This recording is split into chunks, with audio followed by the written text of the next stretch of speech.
afternoon, Ms. Cynthia Villa. Yeah. So, for first question, apathy is a very common among people today. How did you encourage the people to cooperate? Kasi alam mo, ang problema ng tao ngayon, hindi naman apathy, poverty, di ba? So, how do you solve poverty? Bigyan mo sila ng trabaho o pagkakakitaan. As long as may pagkakakitaan sila, gaganahan silang magtrabaho, di ba? So, hindi naman yun apathy talaga eh. I think it's poverty, yung wala silang pagkakitaan. Diba? Apathy is yung parang nawawalan sila ng pag-asa, di ba? But this is hope, diba? Na makakakuha sila ng trabaho kahit sila mga housewives lang, mga anak nila, at saka sila, yun na mga matatanda o trabaho sila. Yung otherwise, wala na silang makukuha ng trabaho, nakahanap sila ng trabaho. So, yung nakapag-encourage po sa mga tao is yung income na pwede Of course. Kasi makikita mo na yun ang nagmo-motivate sa kanila. Kasi kung may income sila, natutulungan nila yung pamilya nila. May bibili sila ng gamot, may bibili sila ng pagkain, may mapag-aaral nila yung mga anak nila. Ang importante, bigyan natin sila ng hanap buhay. So, for the next question, it is our taking of an environmental awareness project. What made you come up with the Cocoquire campaign? Kasi this process was discovered by a professor sa Bicol University, si Dr. Arboleda. In fact, he won an award for this. Siguro, dahil taga Bicol siya, maraming coconut doon, di ba?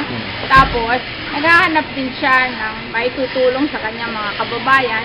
So, siguro nakita niya to sa mountain, yung concept na to, parang ginawa lang niyang concept yung nakita niya na sa mga bundok, hindi simento ang nagho-hold ng lupa, kundi halaman. So, this process makes that possible. Naggagawin mong Cocoquire para dun mo, yun ang magho-hold ng seed hanggang lumaki siya ng halaman. At paglaki niya, kahit mabulok ang Cocoquire, naka-ano na siya sa lupa. Ang maganda dito, miski bumagyo, miski lumindol, kasi itong halaman, sumasway yan with the lupa. Unlike ang simento, pag lumindol o bumagyo, nagka-crack. At hindi siya sumasabay sa lupa eh. So, pagkatapos ng lindol o ng baha, you have to repair again. Ito hindi ito nasisira kasi kasama ito ng lupa eh. Halaman to eh. If someone wants to participate in this project, what are the requirements and who will they contact? Kami, wala naman requirement. Basta may willingness to learn and to work.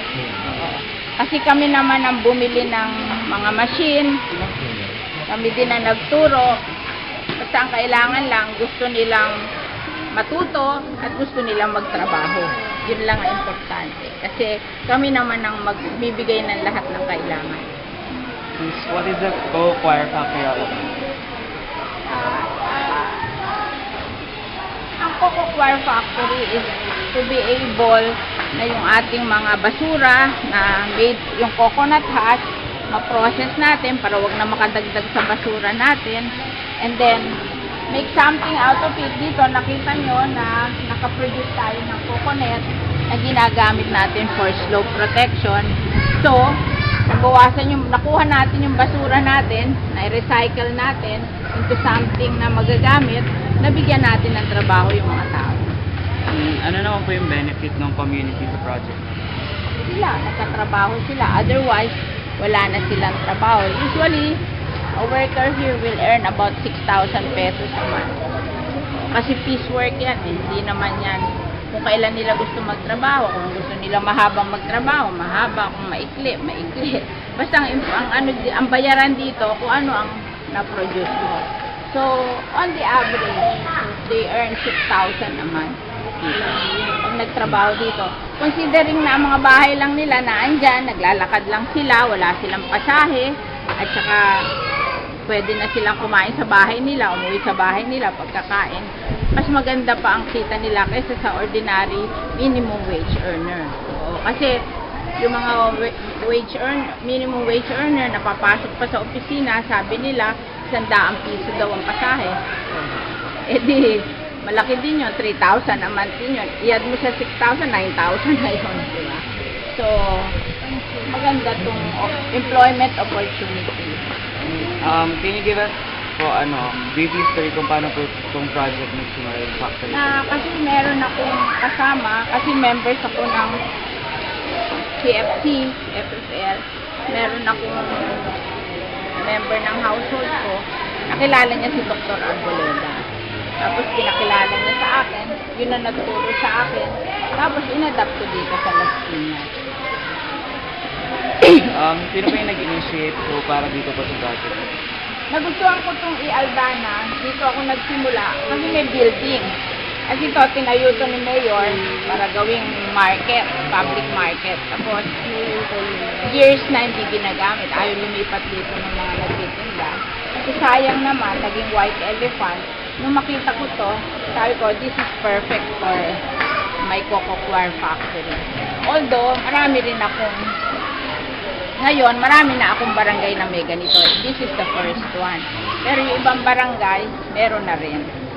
Like, meron kami sa Barangay Pilar, sa Barangay Pulang Lupa 1, meron kami sa Pamplona 3, meron tayo sa CAA, magkakaroon tayo sa Manuyo 2, diba? Talon 1, meron din. But this is the first one. Ano po yung mga supplies na kailangan para mapanatili tumatakbo itong factory? Yun lang, yung waste. Pinahakot namin sa mga palengke. Yung buko, raw material. Everything else is, follows. Basta yung kailangan lang, makahakot kami ng buko na gigilingan dyan. Last na po, ano po yung mga processes na involved para magawa yung food? Yun, yung sinabi ko, hahakutin yung buko, tapos dadalhin sa decorticating machine, lalabas yung fiber, i-twine yung fiber, tapos i-weave. Yun lang, simple. Follow-up question na lang po. Can you cite to us some environmental projects that you have for Las Piñas City? Bukod dito, yung water lily. Kasi yung water lily, yun yung mga nagbabara sa mga ilog, ginagawa naman namin yung basket. Tapos yung mga ating kitchen waste at saka garden waste, ginagawa namin organic fertilizers. Yun yung kasi yung water lily na nagagawing raw material yung water lily para wag magbaha.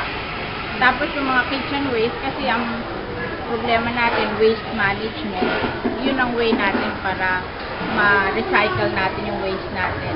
Yung kitchen at saka garden waste para maging organic fertilizer. Yun napapagbili natin yung ating organic fertilizer. Thank you po for Those are environmental. Thank you po once again for conducting this interview with us. Oo. And we hope for the success of your Yeah. upcoming project. Ano naman to successful na to